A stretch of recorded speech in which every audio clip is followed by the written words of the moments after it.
bagaimana membersihkan hati dari penyakit-penyakit. Tazkiyatun nufus. Kalau dalam bahasa ulama itu disebut tazkiyatun nufus. Penyakit hati itu dalam bahasa Arab marad atau amrod. Di dalam surat Al-Baqarah Allah menyebutkan A'udzubillahi minasyaitonirrajim. Fi qulubihim maradun fazadahumullahu marada walahum 'adzabun alimun bima kanu yaktibun. Di dalam hati mereka fi qulubihim maradun, ada penyakit. Tahu nggak teman-teman penyakit hati yang paling berbahaya itu apa? Baper? Apa penyakit hati yang paling berbahaya yang dampaknya itu bisa kemana-mana? Kalau dalam fisik itu kayak kanker gitu. Bisa menjalar, dia bisa sampai ke seluruh tubuh kemana-mana gitu penyakitnya. Udah diamputasi kadang-kadang belum menghilangkan sel kankernya. Udah di kemo berkali-kali ternyata belum mati juga tuh sel kanker. Dia makan, dimakan oleh sel kanker. Dia minum, di transfusi darah misalnya, darahnya dihabisin sama sel kanker. Sebahaya itu penyakit hati. Apa penyakit hati yang paling bahaya? Cinta terhadap dunia. Dengki. Penyakit hati yang paling bahaya itu adalah ragu kepada Allah Subhanahu wa taala. Itulah penyakit yang paling bahaya. Itulah ibu dari semua penyakit hati. Dengki, cinta dunia, dendam, susah memaafkan, galau, khawatir yang berlebihan, berputus asa, semua itu lahir dari gara-gara dia ragu kepada Allah Subhanahu wa taala. Sehingga Allah mengatakan di dalam surat Al-Baqarah tadi, fi qulubihim marad, di dalam hati mereka ada penyakit, satu aja. Allah nggak mengatakan fi qulubihim amrad, di dalam hati mereka ada banyak penyakit. Tapi Allah mengatakan fi qulubihim maradun, cuma satu penyakit. Dalam sebuah konsep tafsir, dalam sebuah pandangan tafsir, marad, penyakit apa yang ada di dalam hati mereka? Padahal hatinya banyak, tapi penyakitnya sama, yaitu asyak, raib. Di dalam awal surat Al-Baqarah Allah mention kita, dzalikal kitab la raib, tidak ada keraguan. Nanti di halaman berikutnya Allah tegaskan lagi, wa in kuntum fi raibim mimma nazzalna ala abdina fa'tu bisuratin. Kalau kalian masih ragu, jadi di awal Allah sebutkan bab ragu, di halaman berikutnya ada masalah ragu, di tengah-tengah Allah katakan fi qulubihim marad. Itulah penyakitnya. Sehingga ketika orang ragu kepada Allah, dia akan banyak modusnya. Ya, orang kalau ragu sama Allah banyak modus.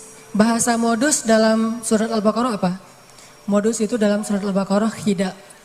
Yukhadi'una Allah walladzina amanu wa ma yakhda'un illa anfusahum wa ma yash'urun. Mereka pakai banyak modus untuk mengelabui Allah Subhanahu wa taala dan orang yang beriman. Padahal mereka hanya membohongi diri mereka sendiri. Penyakitnya karena ragu sama Allah Subhanahu wa taala. Ragu tentang apa? Ragu tentang kebesaran Allah Subhanahu wa taala. Bahwa Allah Maha Kuasa, makanya dia menjadi orang yang gampang khawatir. Khawatir muncul karena dia nggak yakin kepada kekuasaan Allah Subhanahu wa taala. Kalau dia yakin kepada kekuasaan Allah, begitu ada masalah, dia tinggal katakan hasbi Allah, cukup buat saya Allah. Kalau dia yakin kepada Allah, lalu ada masalah, dia hanya mengatakan la haula wala quwata illa billah, maka selesai semua masalah di dalam dirinya. Walaupun mungkin masalahnya belum selesai, tapi dalam hatinya masalah itu udah selesai. Dan itu awal dari kebaikan. Jadi masalahnya adalah kita yakin gak nih sama Allah. Masalahnya adalah gimana cara kita keep the faith. Belajar untuk menjaga terus keimanan dan keyakinan kita kepada Allah Subhanahu wa taala. Kayak misalnya dulu tuh ada orang Yahudi, ulamanya orang Yahudi, namanya Rabi kalau bahasa Yahudi. Dia lagi jalan gitu, lagi touring. Lapar nih, di tengah jalan ngeliat ada orang lagi bakar babi guling. Jadi lagi bakar babi gitu, barbecue. Terus dia ngecium harumnya aroma babi yang dibakar. Jadi pengen, jadi lapar. Dia datang kepada orang yang lagi barbecue gitu. Dia bilang, "A'tini hadas samak." Beri saya ikan ini. Dan nyebutnya ikan. Orang-orang ngelihat pakaian orang ini, kayaknya ini pakaian orang Yahudi yang khas banget. Akhirnya mereka bilang, "Kamu kan agamanya Yahudi. Orang Yahudi kan gak boleh makan babi," kata orang-orang yang lagi barbecue. Kata dia, "Siapa yang minta babi? Saya kan minta ikan." Tapi dia nunjuknya ke arah babi guling itu. Cuman dia menggunakan istilah ikan. Saya kan gak minta babi, saya minta ikan. "A'tini hadas samak." Beri saya sepotong dari ikan ini, tapi nunjuknya ke arah itu. Akhirnya karena mereka malas berdebat, mereka kasih kepada dia makanan tersebut. Dia makan makanan yang haram. Kemudian dia minum bersama mereka dengan minuman yang Allah haramkan. Lalu dia melanjutkan perjalanan. Karena dalam keadaan setengah sadar, lagi teler, lagi fly, akhirnya dia kehilangan ontanya di tengah jalan. Dia jalan kemana, ontanya kemana. Namanya juga orang lagi teler. Di tengah padang pasir, dia kehilangan ontanya, kehilangan semua bekal-bekalnya. Baru ketika dia bangun dari tidur, dia panik karena tidak menemukan onta di sebelahnya. Dia pun keliling nyari-nyari ontanya, mondar-mandir kayak Siti Hajar antara Bukit Sofa ke Bukit Marwah, cari ontanya. Pas dia nggak menemukan onta itu, kemudian dia berdoa kepada Allah, "Ya Allah, bantu saya, bantu saya, bantu saya." Nabi kemudian mengkomentari hadis ini, kata Nabi, "Ma'kaluhu haram, mashrabuhu haram, malbasuhu haram, wa ghudhiya bil haram, fa anna yustajabu lidzalik." Makanannya haram, minumannya haram, kendaraan atau yang dia pakai itu semuanya haram. Lalu bagaimana Allah akan mengabulkan doa orang ini? Artinya apa, teman-teman? Dia punya masalah, dia ragu kepada Allah ketika dia lagi dalam keadaan lapar. Dia lapar, ragu kepada Allah, sehingga dia putus asa, dia makan apa yang tidak boleh dia makan. Ini yang menjadi masalah kita dalam hidup. Dulu ketika Doli ditutup di Gang Doli di Surabaya, salah satu kalimat yang keluar dari teman-teman yang ada di sana apa? "Kalau kami nggak boleh kayak gini, terus kami makan apa?" Gitu kan? "Kalau kami nggak boleh kerja kayak gini, terus kami ngasih makan apa buat keluarga kami?" Itu penyakitnya. Jadi bukan pekerjaannya, tetapi keyakinannya kepada Allah Subhanahu Wa Taala. Gak mungkin, nih ya, gak mungkin nol, gak mungkin sama sekali ya. Ada orang yang meninggalkan sesuatu karena Allah, terus jadi terlantar dan terlunta-lunta, itu gak mungkin sama sekali. Bukankah Allah sudah menunjukkan banyak bukti kepada kita? Siapapun yang meninggalkan sesuatu karena Allah, pasti Allah ganti dengan yang lebih baik. Musa meninggalkan Mesir karena perintah Allah, Allah ganti dengan Palestina. Ibrahim meninggalkan Irak karena Allah, Allah ganti dengan Palestina dan Mekah. Nabi Muhammad SAW meninggalkan Mekah karena Allah, Allah ganti dengan keluarga baru di Madinah. Gak mungkin ada orang yang berhijrah meninggalkan sesuatu karena Allah terus jadi terlunta-lunta, jadi susah hidupnya. Gak mungkin, gak ada ceritanya dalam sejarah. Masalahnya ketika dia meninggalkan itu, kadang Allah ngasih dia ujian kecil untuk melihat dia yakin gak sama Allah. Nah, di ujian itulah banyak orang yang patah. Banyak orang yang kemudian jadi seperti bangsa Bani Israel yang mengeluh terus bilang, "Duh, kalau kayak gini mending saya balik lagi aja kayak dulu." Banyak orang yang ngomong kayak gini nih. "Mending saya balik lagi aja kayak dulu. Kayaknya hidup saya yang dulu lebih mudah daripada sekarang." Itu yang dikatakan Bani Israel ketika mereka menuju ke Palestina. Ketika mereka di tengah jalan, mereka bilang, "Tahu kayak gini kita mending balik lagi aja ke Mesir kayak di zaman Firaun." Ternyata sama aja nasib kita di tangan Firaun dengan di tangan Musa. Kenapa? Ragu kepada Allah Subhanahu Wa Taala. Tidaklah seseorang ragu kepada Allah kecuali akan bertambah keluhan dalam hidupnya. Nih pasti nih. Tidaklah seseorang makin ragu kepada Allah kecuali bertambah banyak keluhan-keluhannya dalam hidup. Semakin dia yakin kepada Allah, semakin sedikit dia mengeluh dalam hidupnya. Semakin yakin dia kepada Allah, semakin sedikit dia mengeluh dalam hidupnya. Makanya teman-teman, masalah paling besar dalam hidup kita itu, terutama masalah hati, adalah ketika kita ragu kepada Allah Subhanahu wa Ta'ala. Coba nanti teman-teman kalau misalnya lagi santai di rumah, cari-cari ayat tentang kebesaran Allah di dalam Al-Quran. Misalnya yang bikin teman-teman sering galau itu apa? Sebutlah masalah jodoh. Yang sering, bukan teman-teman sih, saya dulu juga kayak gitu. Namanya orang masih sendiri kan galau ya, saya bisa nikah nggak ya? Kayaknya nggak ada yang mau deh sama saya. Alhamdulillah Allah karuniakan seseorang yang mau sama saya. Kalau kita lagi galau tentang satu masalah, jalan keluar yang pertama yang harus teman-teman cari itu adalah Allah Subhanahu wa Ta'ala.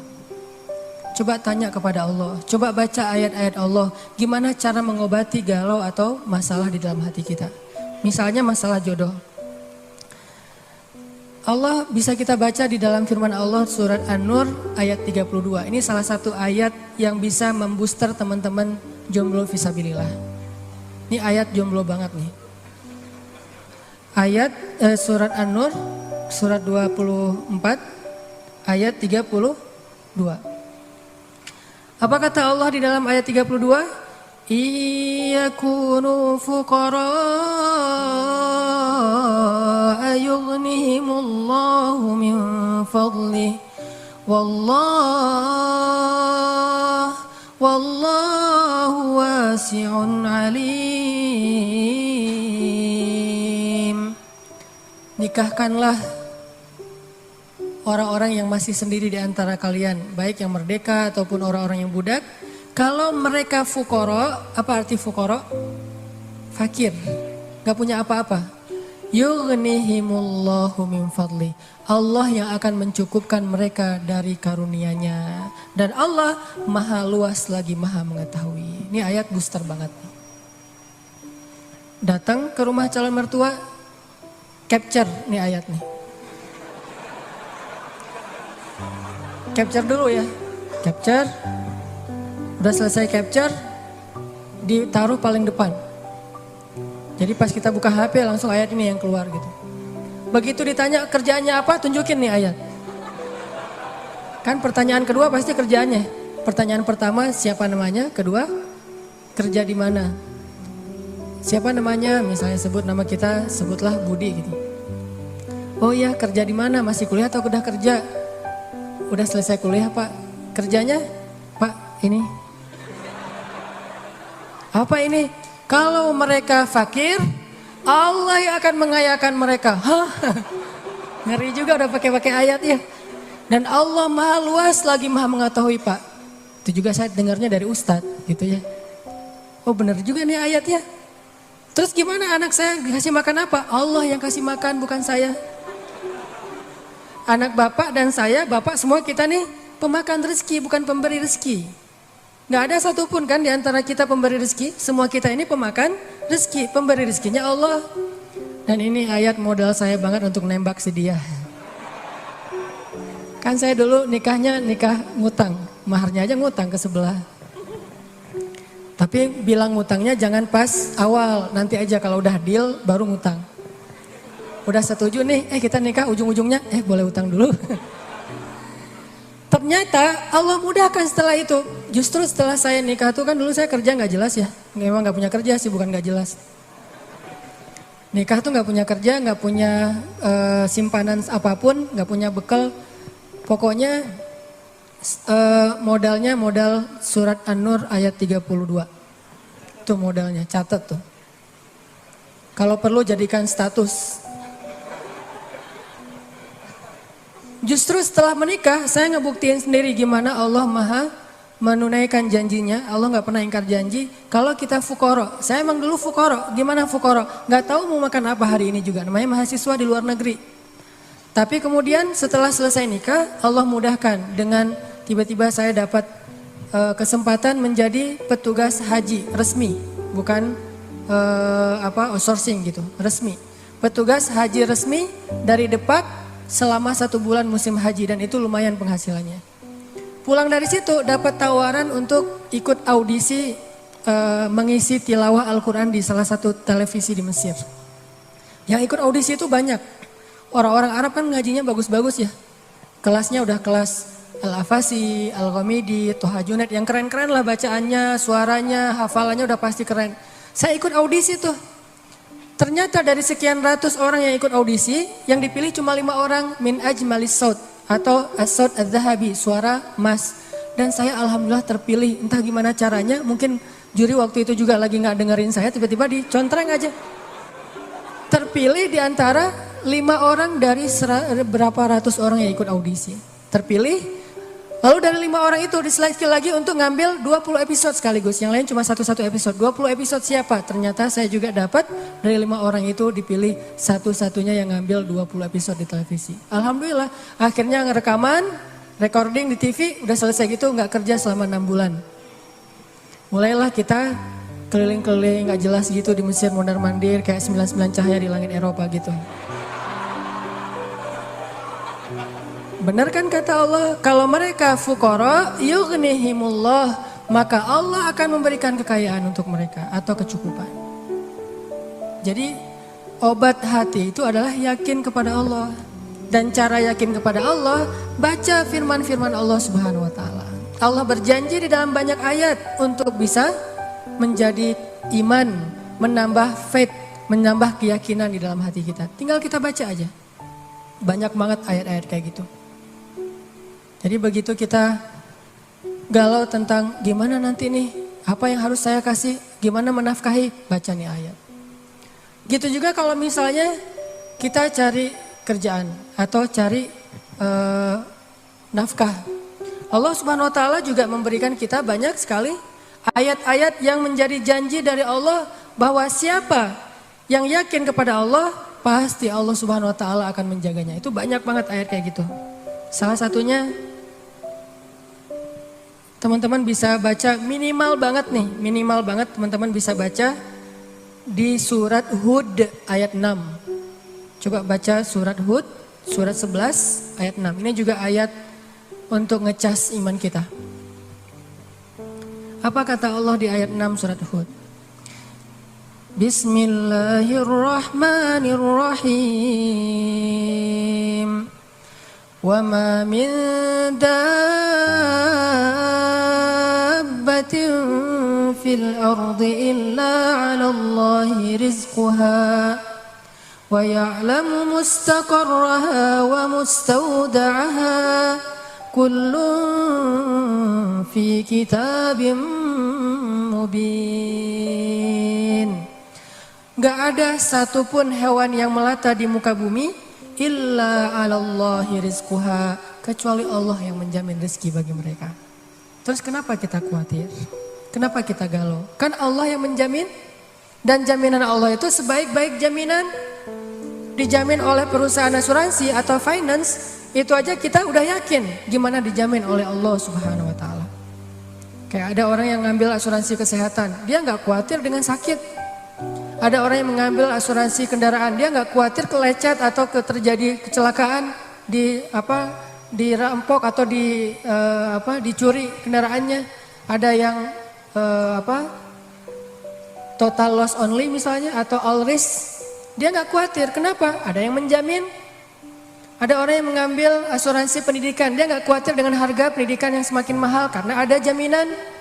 Kalau kita masih sering ragu dan sering khawatir dengan hidup kita, berarti kita nggak yakin dengan jaminan Allah Subhanahu wa taala.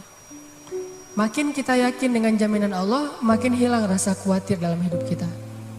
Tenang ajalah, ada Allah. Ketika kita ada masalah sedikit, kita tinggal klaim. Dan mengklaim asuransi Allah itu lebih gampang daripada ngeklaim asuransi manusia.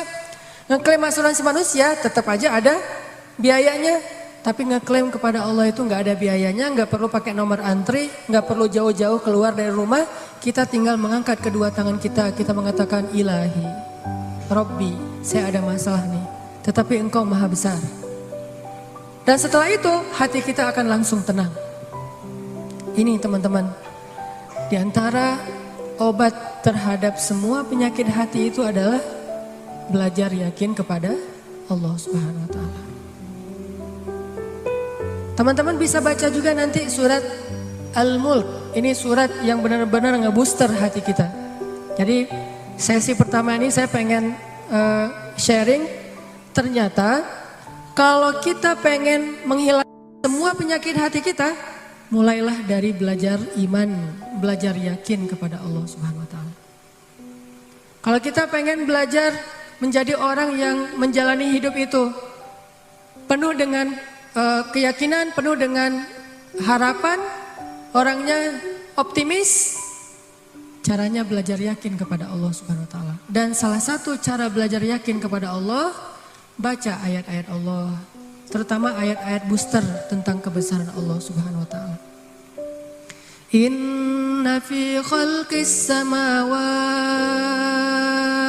dalam penciptaan langit, bukan cuma di langit tapi penciptaannya, prosesnya. Inna fi khalqis samawati wal ardi wa ikhtilafil lail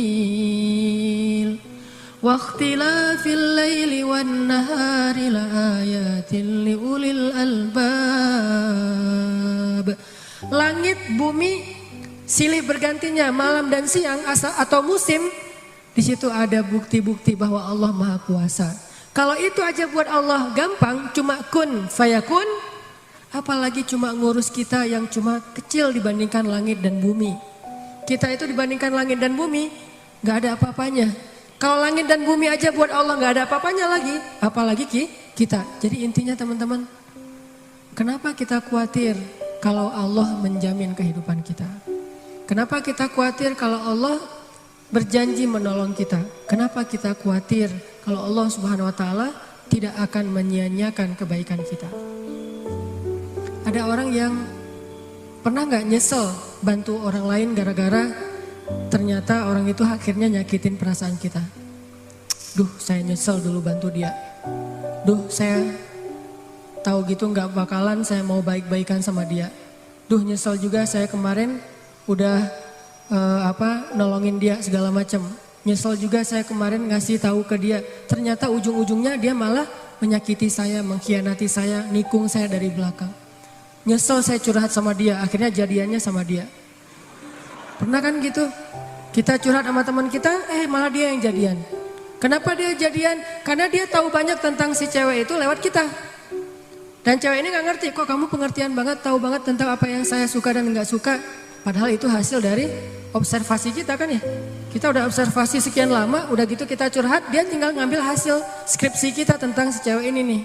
Dia pelajari, oh curhatnya berarti dia gak suka ini. Warna kesukaan dia ini, akhirnya ngasih kado ulang tahun warna yang dia suka. Jadian sama teman yang kita curhatin. Gimana? Apakah kita merasa amal kita jadi sia-sia? Enggak. Kalau kita bertransaksi dengan makhluk, mungkin sia-sia. Tapi kalau kita berdagang dengan Allah, gak ada yang sia-sia, sehingga tetap tenang. Lagi-lagi baliknya ke Allah Subhanahu wa taala. Begitu kita merasa dikhianati, disakiti, ditikung, dianggap bukan siapa-siapa, gak ada apa-apanya, kita tinggal mengatakan hasbi Allah. Bagi saya cukup balasan dari Allah Subhanahu wa taala, bukan balasan dari manusia. Ini teman-teman untuk sesi pertama tentang amradul qulub fi qulubihim marad. Salah satu penyebab kita sering gak nyaman dalam hati kita itu, dan kalau hati udah gak nyaman pasti yang lain ikut gak nyaman. Coba, susah banget kan membedakan ekspresi wajah yang tidak sesuai dengan hati kita tuh susah. Tetap aja gak akan setulus kalau kita tersenyum dari hati. Senyum terpaksa itu beda banget. Kayak kita datang di acara nikahan mantan. Diundang, kan kewajiban seorang muslim adalah memenuhi undangan. Terpaksa datang kan, pakai cadar, pakai masker kalau cowoknya. Datang nih, kamu nggak mungkin kan kita pakai masker di tempat pelaminan. Pas kita naik ke atas pelaminan, kita memaksakan diri untuk tersenyum. Walaupun ini teriris-iris luar biasa gitu. Udah teriris-iris kayak dikasih jeruk lah gitu. Wah sakitnya. Udah gitu dia gandengan gitu, pas kita mau salaman gemetar. Kenapa nih tiba-tiba panggung ini jadi kayak gempa gitu, ternyata kita gemetar. Ini gara-gara apa? Kita pengen tersenyum, tapi hati kita menjerit. Terlalu nyastra. Kita pengen tersenyum, tapi hati kita terluka, kan gak mudah itu buat kita. Makanya hati itu mempengaruhi seluruh kehidupan kita. Benarlah sabda Rasulullah, kalau dia baik, semuanya ikut baik. Kalau dia buruk, semua ikut menjadi buruk, terpengaruh banget. Sehingga kalau kita pengen memperbaiki hidup kita, mulai dari memperbaiki hati kita. Dan awal dari memperbaiki hati itu adalah perbaiki yakin kita kepada Allah Subhanahu wa Ta'ala. Nah, saya ajarkan satu hal, kalau kita sampai pada bacaan Al-Fatihah tadi, jeda sejenak Bu, rasakan itu, minta. Setelah itu, Allah ajarkan satu lafaz, kalau lafaz ini benar dibacakan oleh ibu, benar dibacakan, maka seketika doa akan dijawab. Langsung dikabulkan. Apa bacaan itu?